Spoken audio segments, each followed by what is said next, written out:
When I, 37 male, was 20, I met the most beautiful woman, Lila, who was 19 at the time. She was beautiful both inside and out.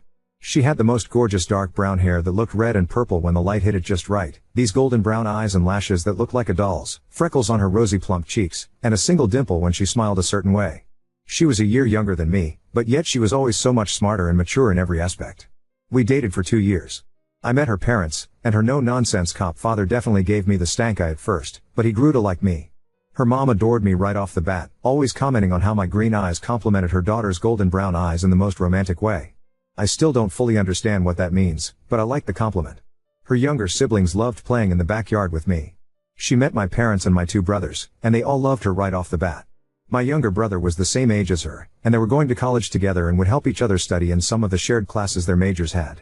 Hell, even my 6-month-old dog I had adopted before even meeting her seemed to like her more than he liked me. She told me her dreams, how she wanted to own a home that was tucked away from everything but not completely isolated. How she wanted to be a doctor, and that she wanted to help people. She wanted to be a pediatrician, she loved kids. She always said she wanted a family. She didn't care how many kids she had, she just wanted to experience the ups and downs of motherhood. She wanted the good, the bad, the ugly. I listened to her go on and on about baby names and how she would design a nursery. At the time, I thought I wanted kids too.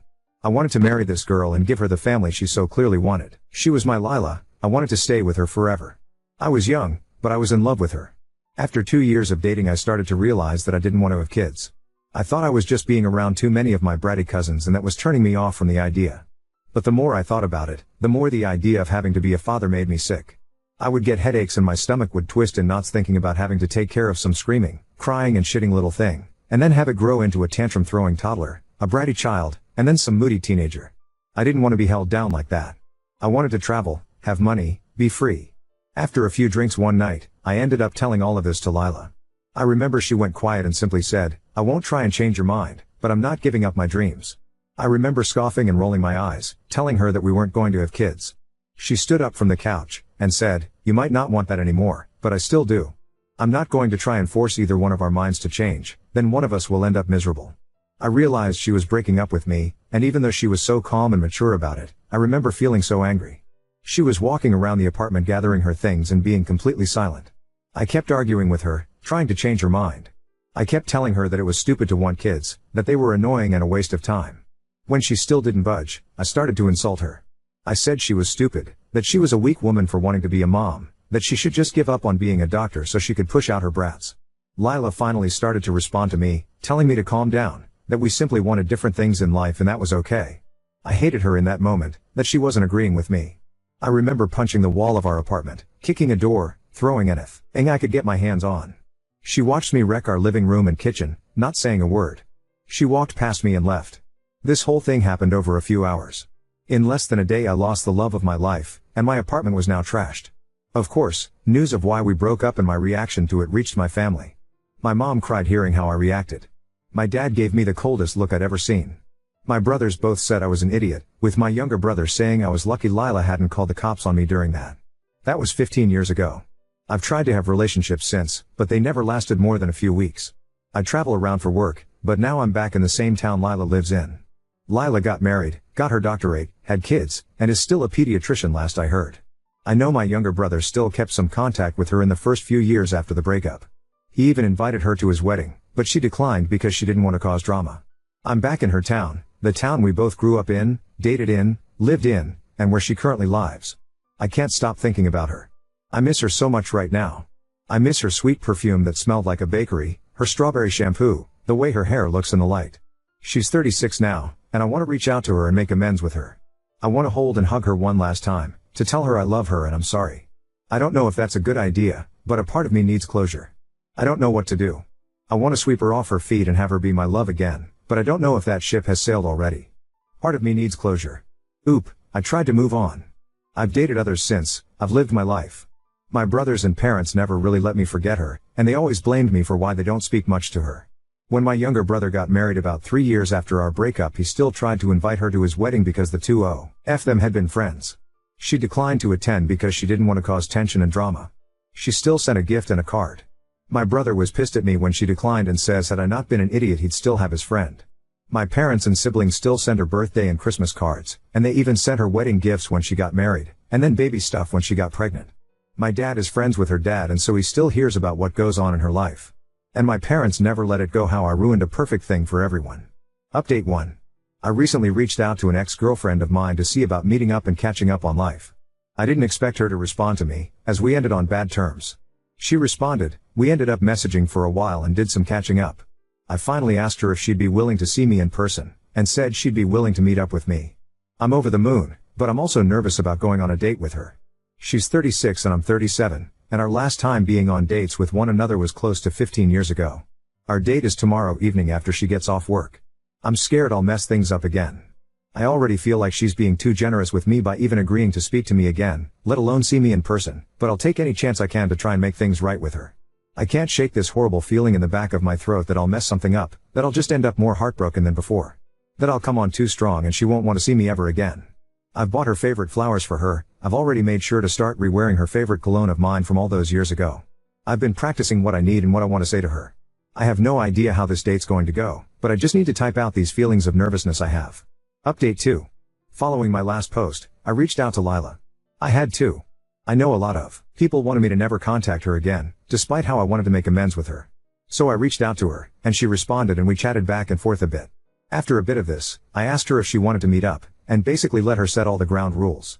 She agreed, and 3 days ago we went out on a date. She is just as beautiful as she was when we were together.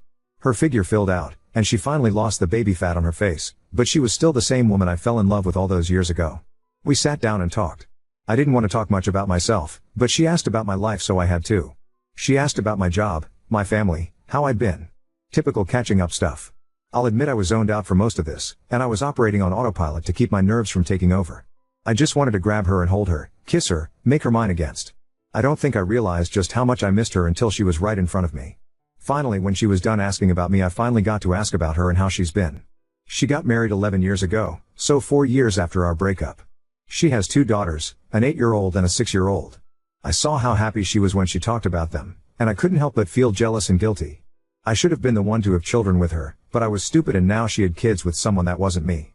I asked about her husband, and turns out she's a widow. He died 7 years ago while she was pregnant with her youngest. It was unexpected, according to her, but that she's done her best to move on and hold herself together and appear unaffected by it all for her daughters. I asked her if she was seeing anyone, and she said no. I asked her if she ever thought about me after our breakup, and she got vague with her answers. I told her she could tell me blunt what she was thinking. Lila said that she was very depressed after our breakup. She had built a future of us in her head, and she felt like I broke it on a whim with no warning. She said she lost her first real relationship and all the dreams she had with me when we broke up. She admitted that she had been so attached and in love with me that for a while she almost tried to convince herself that she didn't want kids, but no matter what she did she couldn't stop herself from wanting to be a mom, and she knew that if she gave that up voluntarily she would be miserable for the rest of her life. I asked her if I scared her that night, if she felt threatened by me at all. She said the yelling overwhelmed her, and while the commotion frightened her, she wouldn't say she feared for her safety or life, so that gave me hope.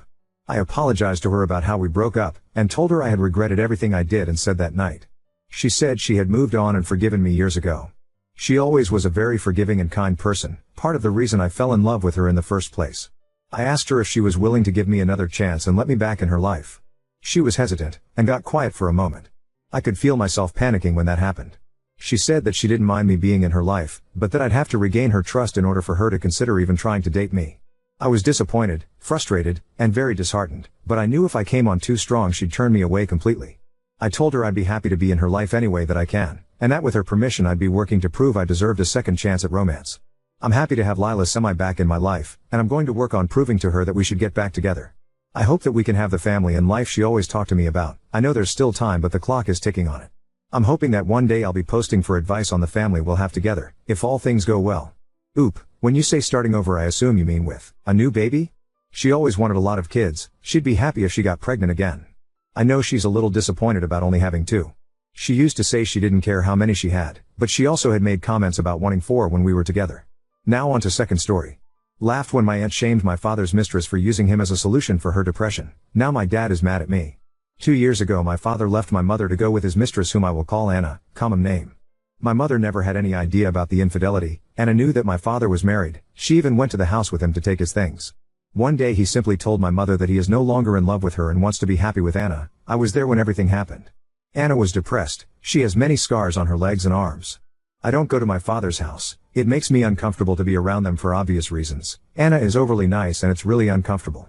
A few days ago it was my grandfather's birthday and the whole family was together, including Anna. I have an aunt who suffers from depression and other more heavy things like schizophrenia. She has tried to hurt herself many times. At one point in the night there were only my father, my aunt, Anna, another aunt and I in the living room.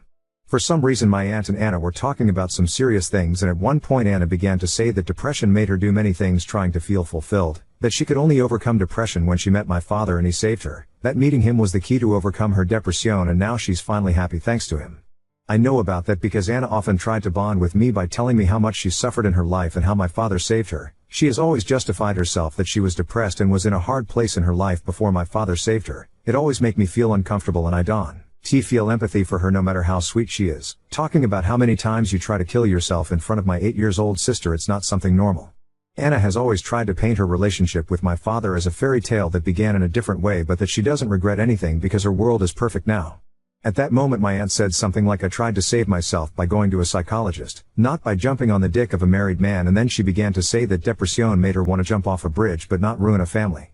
I just laughed. It was funny. My aunt may have her mind elsewhere all day, but it was crazy to see her make such a sly comment. But when my father was taking me home Anna was crying and he scolded me for laughing at what my aunt said, saying that no one knows everything that Anna suffered. I know, she always talks about that. I didn't apologize, but now I think, was I really wrong to laugh? From my point of view, my aunt was right. Update 1. Hello, some things happened over the weekend. My aunt came home, I live with my mother, and told my mom what happened. My sister is an 8-year-old girl and she really hates Anna. Anna wants to try to get along with my sister and told her about the time she wanted to commit suicide and how my dad saved her. After that my sister came home asking my mother if she had ever thought about committing suicide. That's not a question an 8-year-old girl should ask, and my sister even asked me questions about suicide after that. I don't really know what else exactly Anna said to her, but it definitely affected her as a little girl. It's not even something you should talk about with a girl of that age. My mother was furious, and since that day she forbids my father to have my younger sister near Anna as she considers her a dangerous and unstable person around children. Since that day things have been really tense between my father and my mother. My little sister doesn't want to visit our father, so she is fine with this. My aunt told my mother that Anna talked about it again, but this time in front of me. Apparently my father and Anna were totally forbidden to talk about these things in front of me too. I'm not a little kid, but apparently that was the arrangement my mother made with my father when she set boundaries for them. My aunt told her what happened that day, and I confessed to my mother that Anna and my father talk a lot about those suicide attempts in front of me, which is something I should have talked about before, but at that moment I didn't want problems and decided to just ignore them. I told my mom that for that reason I am not going to my father's house anymore, and my mother got very upset with him. The next day she went to talk to my father. I don't know what they talked about. She just came back saying that Anna can't get close to us anymore. She told me that she can't forbid me from being near my father and that's my decision, but Anna is extremely forbidden to set foot in the same place where I and my sister are. My paternal grandparents agreed, and my aunts too. They knew about the situation with my younger sister. I haven't spoken to my father, but my cousin told me that my father argued with my grandfather. He often says that Anna is a good person and we don't understand the pain she suffered, so I guess he's upset with all of us now for our great lack of empathy, as he always says. I don't know, at least now I won't see them for a while. It was a boring update, but that's what happened. Haha info. My father is only 3 years older than Anna. She is not much younger than him or anything like that. From what Anna told me, she always tells it, they met at work. She called my father every time she tried to commit suicide, and so he began to help her. Anna used to go to the psychologist but said that she decided to leave it because that did not help her. Then she met my father and well, according to her, he saved her. It is disturbing to hear her talk about how she always sent messages to my father since he was her only support. Her words, and he ran and left everything at home to go with her every time she was feeling bad. A sociopath in my books. A good person doesn't talk about suicide with an 8-year-old, whose brain hasn't developed fully to understand its implications. Or a good person doesn't have sex with a man who is in a committed relationship. Oop, my cousin doesn't like her neither. My father is the one who says those things. Update 2.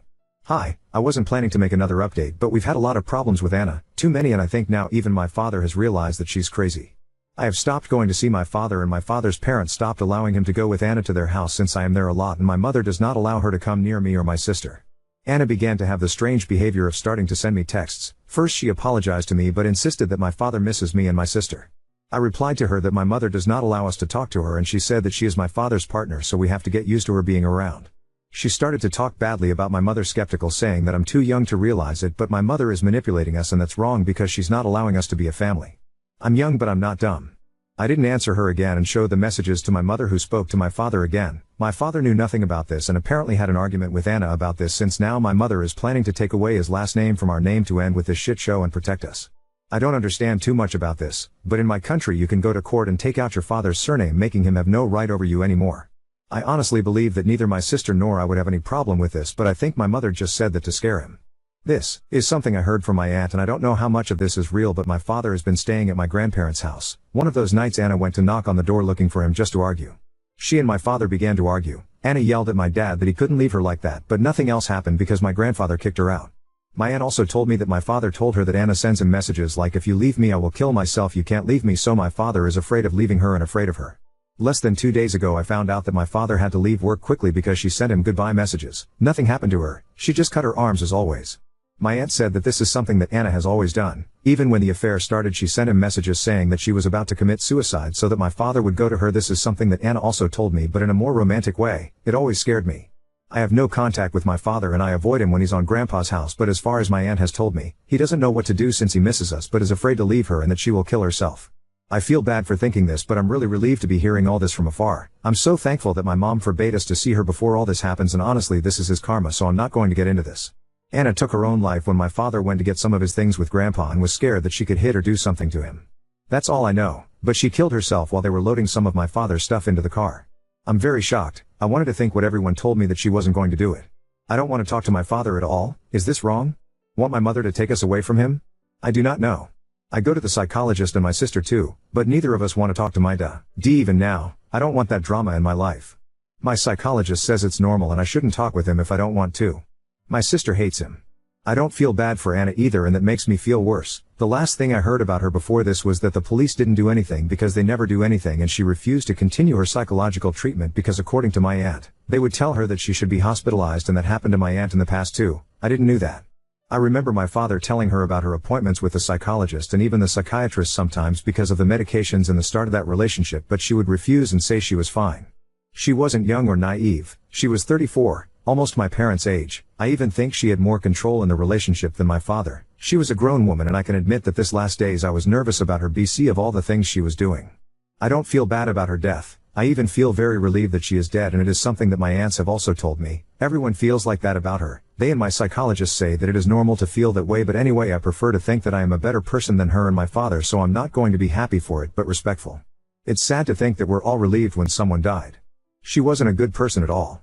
My father is not a good person either, and I know it. He is not an innocent. He did many bad things to my mother during the whole divorce process. He left us until it occurred to him to want to play family with that woman, and even so my mother had always encouraged us to talk to him.